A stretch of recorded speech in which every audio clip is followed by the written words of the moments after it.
दोस्तों नमस्कार, स्वागत है आप सभी का आज की इस वीडियो में। आज की वीडियो में हम पढ़ने वाले हैं सूर्यकांत त्रिपाठी निराला जी द्वारा रचित संध्या सुंदरी। और यह संध्या सुंदरी इनका एक काव्य संग्रह है अपराध, जिसमें संकलित है। तो इस संध्या सुंदरी के माध्यम से कवि ने संध्या का मानवीकरण करते हुए संध्या रूपी सुंदरी के आकाश से उतरकर पृथ्वी पर छा जाने का प्रतिबिंब जो है सूर्यकांत त्रिपाठी निराला जी ने बड़े ही अच्छे तरीके से इसको प्रस्तुत किया है। तो चलिए इसको हम पढ़ते हैं। लिखा है तो है, दिवासान का समय मेघमय आसमान से उतर रही वह संध्या सुंदरी परी सी। अर्थात दिन की समाप्ति का समय है, दिवासान हो चुका है, संध्या हो रही है, दिन की समाप्ति का समय है। मेघों से परिपूर्ण, मेघमय अर्थात मेघों से परिपूर्ण आसमान से, आकाश से उतर रही है, आकाश से वह संध्या रूपी सुंदरी परी के समान, परी सी लिखा है तो परी के समान धीरे धीरे नीचे उतर रही है।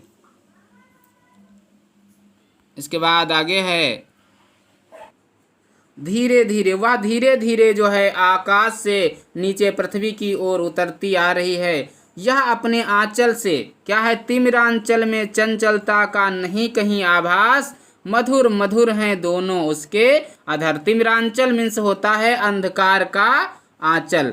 यह अपने आंचल में अंधकार को भरे हुए चली आ रही है, क्योंकि क्या होता है, संध्या के आगमन के साथ साथ धरती पर अंधकार फैलने लगता है और अंधकार से भरा हुआ उसका आंचल एकदम शांत होता है। क्या होता है, एकदम शांत होता है। शाम का जो समय होता है, संध्या का समय होता है, एकदम शांत होता है। अर्थात संध्या के समय वातावरण क्या होता है, एकदम शांत होता है। उसमें चंचलता का नहीं कहीं आभास, उसमें क्या है कि चंचलता का कहीं पर आभास ही नहीं होता है। और जो संध्या रूपी सुंदरी के अधराधर हैं वो बहुत ही मधुर हैं, मधुर मधुर हैं दोनों उसके अधर, यानी कि उसके जो दोनों अधर हैं, जो दोनों ओठ हैं, वो क्या हैं, बहुत ही मधुर हैं। किंतु उसकी मुद्रा मुख है गंभीर, किंतु जरा गंभीर, लेकिन जब उसकी जो मुद्रा है, मुख मुद्रा है, वो बहुत ही गंभीर है। उसमें हास विलास को व्यक्त करने वाली चेष्टाओं का आभास है, नहीं है उसमें हास विलास, अर्थात उसमें कोई भी हास विलास नहीं है। हंसता है तो केवल तारा एक, गुंथा हुआ उन घुंघराले काले बालों से।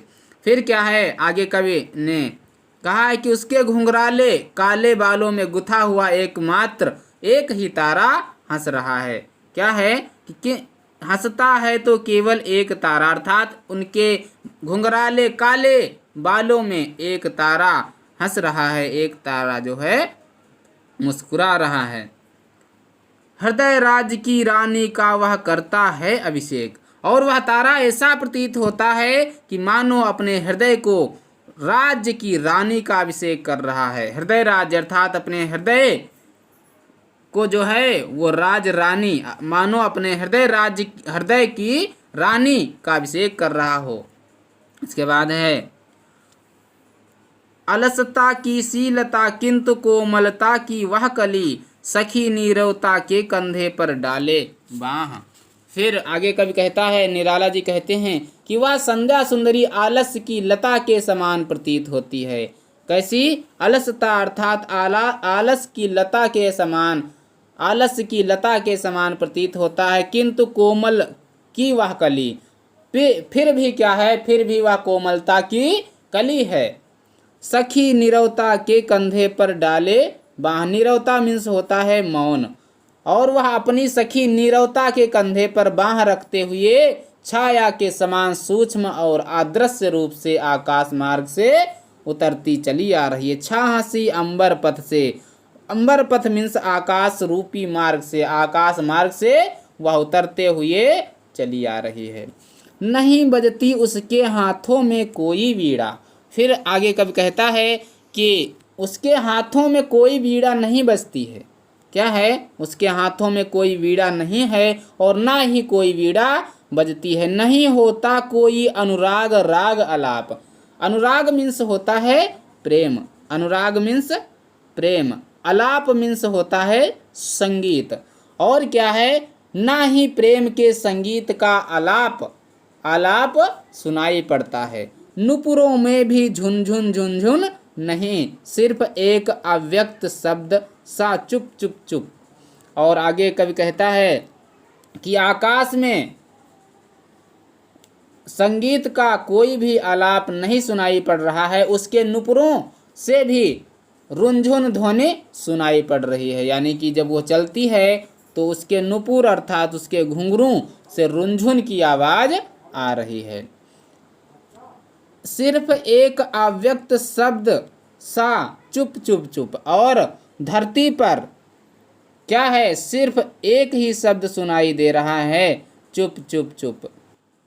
आगे है व्योममंडल में जगती तल में, व्योममंडल अर्थात आकाश मंडल में, जगती तल में अर्थात पृथ्वी में, पृथ्वी तल में, सोती शांत सरोवर उस अमल कमलिनी दल में, और वह सोती सरोवर तालाब में सोती हुई कमलिनी अर्थात कमल की पंखुड़ियों में, सौंदर्य गर्विता सरिता के अति विस्तृत वक्ष स्थल पर, और सौंदर्य सुंदरता पर अभिमान करती हुई नदी की अत्यंत विशाल छाती पर, वक्ष स्थल अर्थात विशाल छाती पर, धीर वीर गंभीर शिखर पर, हिमगिरि अटल अचल में, हिमगिरि अर्थात पर्वतों की धीर वीर और गंभीर मुद्रा में रहने वाले, अटल और अचल हिमाचल की अतुंग चोटियों पर, और उत्ताल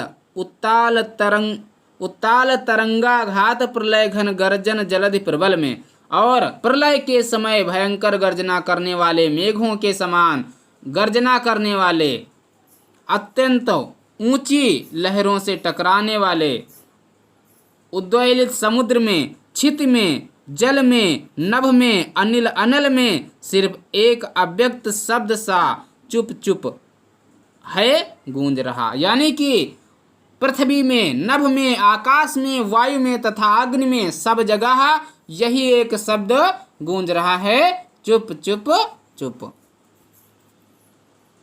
आगे है और क्या है कुछ नहीं, और क्या है कुछ नहीं, मदिरा की वह नदी बहाती आती, थके हुए जीवों को वह सा स्नेह प्याला एक पिलाती। आगे महाप्राण निराला जी कहते हैं कि संध्या काल में अव्यक्त चुप चुप के शब्द के अतिरिक्त और कुछ भी नहीं है, सर्वत्र शांति का साम्राज्य है और कुछ भी नहीं है। वह अपने आगमन से सारे संसार में एक समान मस्ती की धारा ऐसे प्रवाहित कर देती है मानो वह मदिरा की नदी को अपने साथ बहा लाती है। मदिरा की वह नदी बहाती आती, यानी कि वह मानो ऐसा लग रहा है कि मदिरा की नदी को अपने साथ बहाती हुई ला रही है। थके हुए जीवों को वह सा स्नेह है, और क्या है, दिन भर कठोर परिश्रम करने से थके हुए सभी प्राणियों को उस पर मदिरा की नदी से एक प्याला भरकर अत्यधिक प्रेम के साथ पिलाकर उन्हें अपनी गोद में सुलाती है। क्या होता है, जब संध्या होता है तो सभी जीव जंतु जो होते हैं वो अपने स्थान पर जाने लगते हैं, मदमस्त होते हुए थके हारे सभी जो हैं जीव इस प्रकार से लग रहा है जैसे वो मदिरा पी करके चल रहे हों। सुलाती उन्हें अंक पर अपने, उन्हें क्या है, अपने अंक पर सुलाती है, अपनी गोद में सुलाती है। किन्हें, जो जीव जंतु हैं वो जो चल रहे हैं थके हारे, थके हुए, दिन भर से थके हुए अपने घर को जा रहे हैं, उनको वह अपने अंक अपने गोद में सुलाती है। दिखलाती फिर विस्मत के अगणित मीठे सपने, अर्धरात की निश्चलता में हो जाती जब लीन। कभी का बढ़ जाता अनुराग बिरहा कुल कमनीय कंठ से आप निकल पड़ता तब एक विहाग।